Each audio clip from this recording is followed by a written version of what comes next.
Europe 1, Dimitri Pavlenko, vous recevez ce matin le directeur de l'Observatoire de l'immigration et de la démographie. Bonjour Nicolas Pouvremonti. Bonjour. Bienvenue sur Europe 1. Comment obtient-on aujourd'hui des papiers pour résider en France? Alors pour cela, il y a de nombreuses voies. Ça peut être le travail, ça peut être les études, ça peut être le regroupement familial.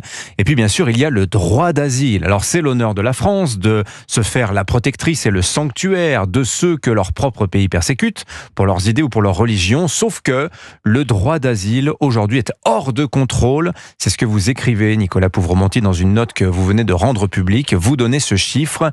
Vous estimez que 580 millions de personnes dans le monde remplissent les critères pour demander l'asile en France. Comment vous arrivez à ce chiffre? 580 millions, c'est énorme. Bien écoutez, assez simplement, nous avons recensé l'ensemble des critères qui permettent aujourd'hui d'obtenir l'asile en France, que ce soit le statut de réfugié au sens strict ou ce qu'on appelle la protection subsidiaire, qui est juste une autre forme du droit d'asile. Et il faut dire que ces critères se sont étendus de manière très large au cours des dernières décennies, de telle sorte qu'aujourd'hui, le droit d'asile ne concerne plus des individus, mais des groupes entiers, parfois quasiment des peuples entiers. On pourrait multiplier les exemples. Toutes les femmes afghanes, par exemple, ont droit à l'asile en France. C'est 20 millions de personnes. Parce que femmes et afghanes. Parce que femmes et afghanes. Potentiellement 20 millions de personnes. Absolument. Toutes les personnes homosexuelles d'un certain nombre de pays persécutées pour cette raison. Les populations de zones soumises à des violences de haute intensité, au Soudan, en Somalie, à Haïti. Les femmes qui fuient l'excision et les mariages forcés. Les membres d'ethnies minoritaires persécutés par leur gouvernement.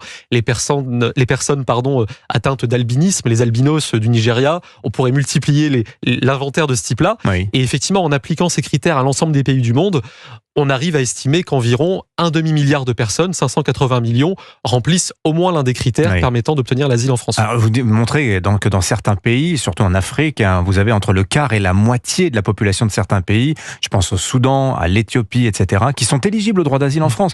Mais qui définit ces critères? Qui fait fonctionner ce droit d'asile qui ne cesse de s'étendre avec toujours plus de possibilités d'y avoir droit? Et écoutez, c'est le canal d'immigration sur lequel le politique aujourd'hui a le moins de contrôle. Le droit d'asile est déterminé en amont par des grands traités structurants, donc la Convention de Genève de 51 sur le statut des réfugiés, le protocole de New York de 67, c'est la même chose en plus étendu. Et en aval, les traités européens également. Absolument, les traités européens qui ont internalisé les dispositions de ces grandes conventions. Et en aval, des juges, donc en l'occurrence en France, c'est la CNDA, la Cour nationale du droit d'asile. Au niveau européen, c'est la Cour de justice de l'Union européenne qui interprète ces traités et qui définissent sur la base des grands principes fixés par ces traités qui a droit à l'asile. Et l'État n'a pas de prise sur la Cour nationale du droit d'asile? L'État n'a pas de prise sur cette Cour. Et l'État... En vertu de la séparation des pouvoirs, c'est ça? Absolument. Il y a aussi, donc, avant la Cour nationale du droit d'asile, l'OFPRA. L'OFPRA, c'est l'Office français de protection des réfugiés et apatrides, qui est un établissement public avec une indépendance fonctionnelle, donc qui n'obéit pas aux consignes du politique.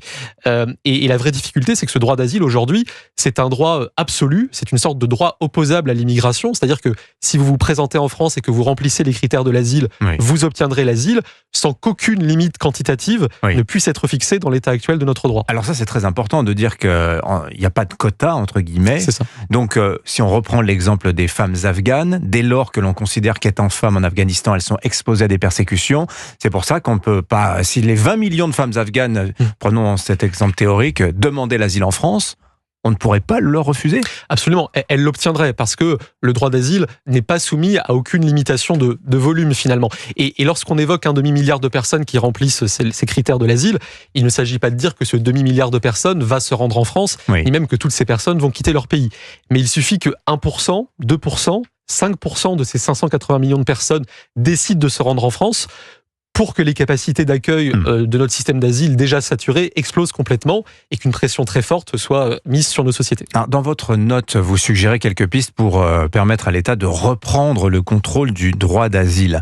Alors, les réponses sont assez techniques, mais en substance, qu'est-ce qu'il faudrait faire, Nicolas Pouvremonti? Parce que c'est vrai, c'est un sujet de préoccupation politique. On le voit aux États-Unis, on le voit en France et en Europe également. Absolument, la crise de l'asile, elle existe dans l'ensemble du monde développé. Écoutez, il y a deux temps de solutions. Et ce qui peut être fait dès maintenant, par exemple, rendre le statut de demandeur d'asile moins attractif. On sait que le montant de l'allocation pour demandeur d'asile en France est plus élevé qu'ailleurs en Europe. On pourrait faire en sorte que la clause d'asile interne, c'est-à-dire le fait de vérifier que les personnes ne peuvent pas être protégées dans une région de leur propre pays, autre que celle où elles sont persécutées, cette clause soit vérifiée systématiquement. Vous avez des demandeurs d'asile aussi qui vont faire la demande dans 5-10 pays européens. Absolument. Et puis à la fin, ils vont aller en France, peut-être parfois en second choix. Tout à fait. Mais ils finissent par arriver. La France est typiquement un pays de rebond avec beaucoup de demandeurs d'asile qui ont tenté leur chance dans un précédent pays et qui viennent ensuite déposer un dossier dans le nôtre. Mais plus structurellement, ce qui mérite d'être interrogé, c'est les grands traités. Ce sont les grands traités qui structurent ce droit d'asile. Oui. La Convention de Genève de 51, elle est tout à fait louable dans son principe, mais enfin, elle est datée. Elle date d'une époque où les réalités migratoires mondiales n'étaient pas du tout les mêmes qu'aujourd'hui. Et si on veut remettre en cause demain ce droit opposable à l'immigration qui est devenu l'asile, il faudra peut-être récuser cette convention. Alors, on voit qu'il y a un mouvement quand même de volonté de reprendre les choses en main en Europe en ce moment. On a vu que l'Italie avait tenté d'externaliser l'asile avec des centres de rétention basés en Albanie. Alors, la justice italienne a quelque peu torpillé le projet. Mais il y a une idée qui circule beaucoup. C'est cette idée qu'il faudrait que les demandeurs d'asile déposent leurs demandes depuis leur pays d'origine. Ça, c'est une idée qui prospère notamment à droite. Et alors, Nicolas Pouvremonti, vous dites ça, c'est une très très mauvaise idée. Pourquoi ? Dans l'état actuel du droit d'asile, c'est une très mauvaise idée, tout simplement parce que ce qui sépare des centaines de millions de personnes qui auraient droit à l'asile de centaines de millions de personnes qui demandent et obtiennent l'asile, c'est la distance, c'est la difficulté à arriver sur le territoire français.